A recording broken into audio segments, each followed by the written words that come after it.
Facebook খুললেই কোন বিদেশ থেকে এক দম্পতি আসছে, তাদের ওই যে কি ম্যাচ করে শাড়ি পরছে, কোন জায়গায় বিয়ের পিরিত বসাইছে, কত লক্ষ টাকা দিয়ে জামদানি শাড়ি কিনছে, কোন কোন ওই যে বড় বড় জনপ্রতিনিধি যারা পাজারো গাড়ি নিয়ে চলে তাদের দাওয়াত দিছে, এই শুধু এগুলাই সারাদিন।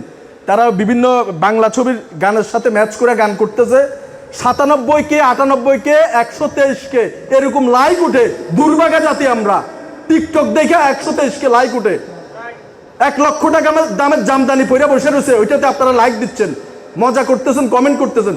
আর ব্লাডের প্রয়োজনের জন্য যে লাইক হয় 100টা 99টা 93টা 94টা ফকির বসছে মনে হয় এই জায়গার মধ্যে। আপনাদের হাতে ঠোসা পড়ুক মেয়া। বিসমিল্লাহির রহমানির রহিম। দেশ এবং প্রবাস থেকে যারা দেখছেন সবাইকে আসসালামু আলাইকুম। আজকে অত্যন্ত একটি মহতী অনুষ্ঠানে মহান আল্লাহ রাব্বুল আলামিন এনে উপস্থিত করিয়েছে, এজন্য আল্লাহর দরবারে লাখো কোটি শুকরিয়া আদায় করছি।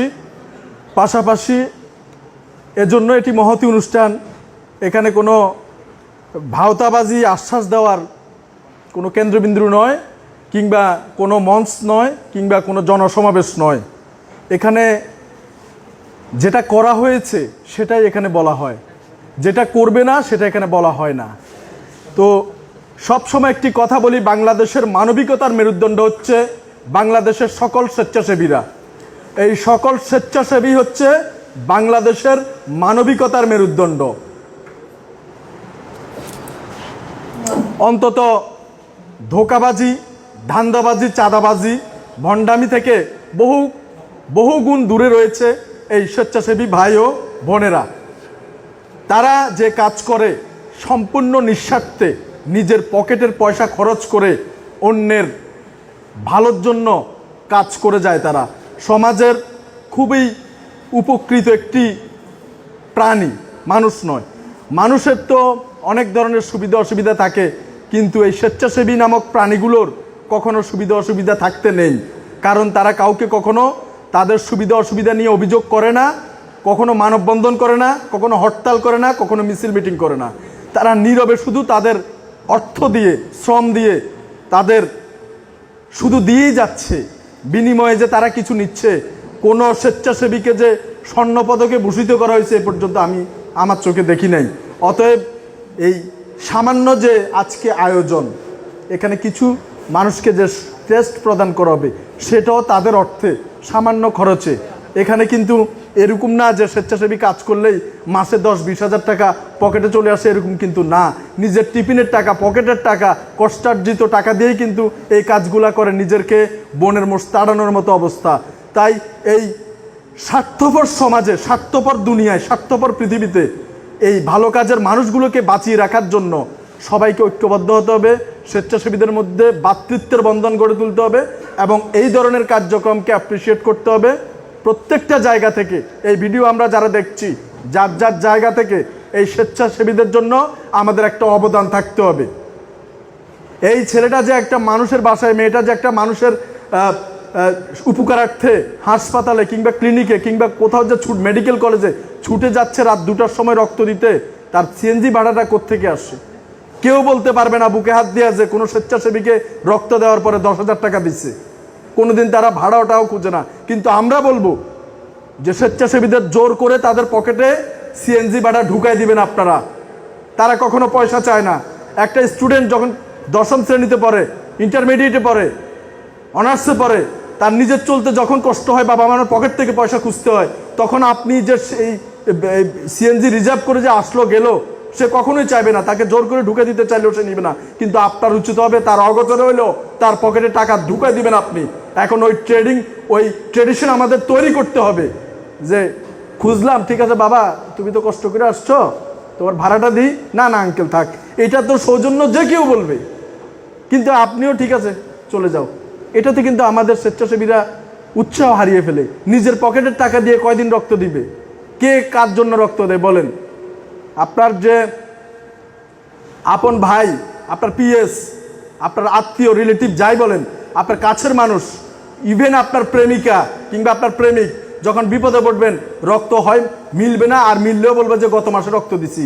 কিন্তু যে স্বেচ্ছাসেবী আপনাকে চিনেও না, জানেও না, এই রক্ত নিয়ে দৌড়ে আপনার জন্য আসছে, তার জন্য কি অনার করছেন আপনি বলেন? ভাইয়ের চেয়েও বড় কাজ করে তারা বিনা স্বার্থে। অতএব তাদেরকে অ্যাপ্রিসিয়েট করতে হবে, তাদের পাশে দাঁড়াতে হবে এবং যে কোনো ধরনের মানবিক কার্যক্রমে সহায়তা নিয়ে তাদের পাশে দাঁড়াতে হবে। অত্যন্ত একটি সুন্দর নাম, হিলফুল ফুজল ব্লাড ব্যাংক। এই হিলফুল ফুজল ব্লাড ব্যাংক দাওয়াত দেওয়ার সাথেই আসছি, দ্বিতীয়বার চিন্তা করে নেই। আজকে 4টা প্রোগ্রাম ছিল, সব বন্ধ। হিলফুল ফুজল ডাক দিছে আসবো, ওদের এটা প্রথম বর্ষপূর্তি। কেন এটা আসছি? নামটা শুনলেই মনটা ভরে যায়। এই সংগঠন কে তৈরি করছে বলেন? প্রিয় নবী হজরত মোহাম্মদ সাল্লাল্লাহু সাল্লাম। তো ওনার যে নামে একটা সংগঠনের নাম রাখছে, ওইটার নাম শুনলেও তো শান্তি, আর কি। তো এই জন্য এই স্বেচ্ছাসেবী সংস্থার প্রথম বর্ষপূর্তি অনুষ্ঠান অত্যন্ত সুন্দর হয়েছে। পিছে দেখাও না একটু, সবাই এদিকে দেখালে হবে, পিছে দেখাও। এই অসংখ্য ভাই বোন আমার এখানে উপস্থিত রয়েছে এবং নিচেও রয়েছে, কেউ বা আসতেছে। যেহেতু ফার্স্ট বক্তা আমি, এজন্য সবাই এখনো হয়তো উপস্থিত হতে পারে না, আরও আসছে। অনেকে এখানে অ্যাটেন্ডেন্ট রয়েছে এবং আমাদের তাদেরকে অ্যাপ্রিসিয়েট করার জন্য অনেক আমাদের খুবই গুণীজন কিংবা আমাদের সমাজের ভালো স্তরের মানুষ যারা রয়েছে, যারা দিক নির্দেশনা দেয়, ওই ধরনের মানুষরাই কিন্তু আজকে অ্যাপ্রিসিয়েট করার জন্য এখানে আসছে। ভাগ্য ভালো, ভালো মানুষদের সাথে বসছি, ওনাদের জন্য আমরা একটা করতালি দেই।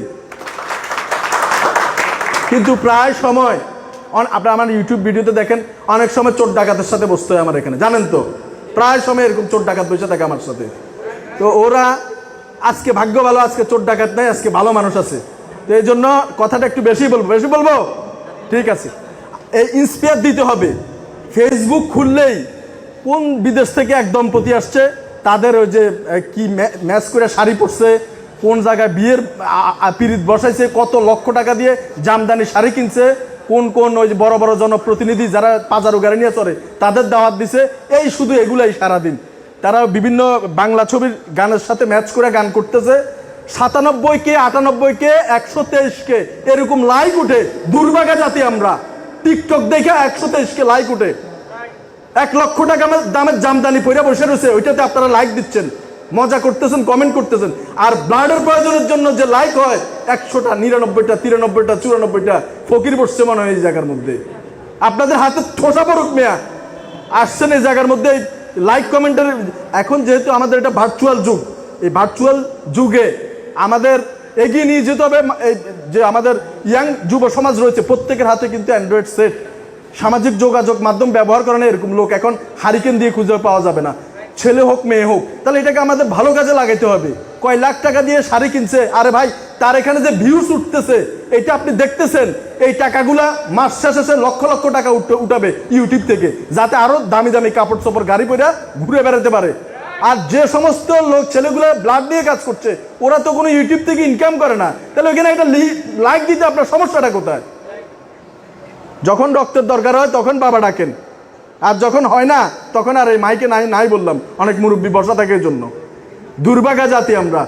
এই জন্য আজে বাজে জিনিসগুলো আমরা দেখব, কিন্তু লাইক কমেন্ট শেয়ার করার কোনো প্রয়োজন নাই। এই যে বেওয়ারিশ সেবা ফাউন্ডেশন আমাদের একটা সংস্থা আছে, ইউটিউবে অনেকে দেখছেন। এইটার মধ্যে যদি আপনি দেখেন, এটাতে কি হয়, এটা দিয়ে অনেক বেওয়ারিশ মানুষের চিকিৎসা হয়। আপনি বলবেন গল্প বলতেছি, চট্টগ্রাম মেডিকেল কলেজে যান, গেলে আমাদের 6-7টা লোক সবসময় পড়ে আছে গায়ে বেওয়ারিশ সেবা ফাউন্ডেশনের জার্সি দেখবেন। এই ছেলেগুলা পায়খানা প্রস্রাব পরিষ্কার করে বেওয়ারিশদের। পোকা যে মাংস ঝরে ঝরে পড়তেছে, গলে গেছে, ওই পোকাগুলা সরাচ্ছে তারা। মাস শেষে 12,000 টাকা বেতন নেয়। টাকাটা কে দেয়? আপনারা যদি দেখেন এই ইউটিউবের টাকায়, আমাদের ইউটিউবে আপনারা ভিউ করেন 2K 3K, মানে 3,000 4,000 5,000। আর ওই জামদানি শাড়ি পরে পুরোনো দিনের গানের সাথে ড্যান্স করছে, সেখানে আসছে লক্ষ ভিউ। যেটা দিয়ে সে আরো বিলাসিতা করবে, সেখানে আপনারা দেখছেন। কিন্তু যেই টাকা দিয়ে মানুষের উপকৃত হয় সেই ইউটিউব চ্যানেল আপনারা দেখবেন না, ওইটা দেখারও প্রয়োজন নাই। কারণ এই আমাদের সমাজটা নষ্ট হয়ে যাচ্ছে দিন দিন। এজন্য আমাদের স্বেচ্ছাসেবীদের এগিয়ে আসতে হবে এই ধরনের মানবিক কাজে। এখন আপনাদের এই রক্তের অনুষ্ঠানে আসছি, কোত্থেকে আসছি আপনাদের কমিটি জানে। চট্টগ্রাম মেডিকেল কলেজ হাসপাতালে একটা মেয়েকে ভর্তি করাইছি, মা ভিক্ষা করে, একটা মাত্র মেয়ে 10 বছরের, বাবা নাই, ভাইও নাই, কোনো গার্জিয়ানও নাই, থাকার জায়গাও নাই, অন্যের আশ্রিত বারান্দার মধ্যে থাকে।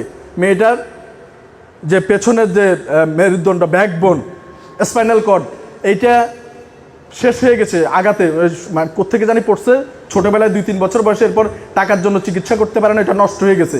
এখন এই মেরুদণ্ডটা ফেলে দিয়ে কৃত্রিম মেরুদণ্ড স্থাপন করে তাকে যদি বাঁচাতে হয়, 24 ঘন্টা মেয়েটি কাঁদে। ওকে নিয়ে আমার একটা লাইভ আছে পপুলার হাসপাতালে। এখন টাকা লাগবে কত, ডাক্তার সাহেব বলে দিয়েছে 5 লাখ টাকা হচ্ছে অপারেশন ফি। তারপর আইসিইউ আছে, আইসিইউতে কয়দিন থাকা লাগে আল্লাহ জানে। এরপর আনুষঙ্গিক তো আরও লম্বা খরচ আছেই। এখন কে কার জন্য 5 টাকা খরচ করে বলেন? আল্লাহর কাছে নিয়ত করছি, সৎ নিয়ত করছি, নামাজ পড়ে বলছি আল্লাহ আমাকে তৌফিক দেন, যে কোনোভাবে এটা করার অবস্থা তৈরি করে দেন। ইনশাআল্লাহ আল্লাহ তাআলা অবস্থা তৈরি করে দিয়েছে। অলরেডি অপারেশন চলছে, 7 জন ডাক্তার 9 ঘন্টা ব্যাপী অপারেশন চলতেছে। ম্যাক্স হাসপাতালের 809 নাম্বার, 8 তলায় 809 নাম্বার কেবিন। কারণ মেডিকেল কলেজ থেকে ওকে আউট করে দিছে, এটা করতে পারবে না, শেষ। তারপর আমরা আমাদের এই যে নিউরো মেডিসিন বিভাগের বিভাগীয় প্রধান, কি নাম বলো না, আনিসুল ইসলাম খান, বিভাগীয় প্রধান নিউরো মেডিসিন বিভাগ, ওনার তত্ত্বাবধানে বড় একটা ডাক্তারদের টিমের সমন্বয়ে 9 ঘন্টা ব্যাপী এই অপারেশনটা এখন চলমান রয়েছে। ওর জন্য 4 ব্যাগ রক্ত লাগবে। এখন আমার ইউনিটের লোকজনে আমি নেতৃত্ব দিয়েছি যে তোমরা রক্ত দাও। এই আপনাদের অনুষ্ঠানে এই আসার আগে এই রক্তটা দিয়ে মাত্র আসছি, এই বেশিক্ষণ হয় না, 1 ঘন্টা হয়েছে মাত্র। তো এই জন্য প্রথমেই বলছি যে আমরা স্বেচ্ছাসেবীরা করার পর এখানে কথা বলি, এখানে কোনো ভাওতাবাজি, ভণ্ডামি, মিথ্যা আশ্বাস এই ধরনের কোনো কার্যক্রম এখানে হয় না। এখানে আইসা যদি আমরা আজানের জন্য 2 মিনিট বিরতি রাখি।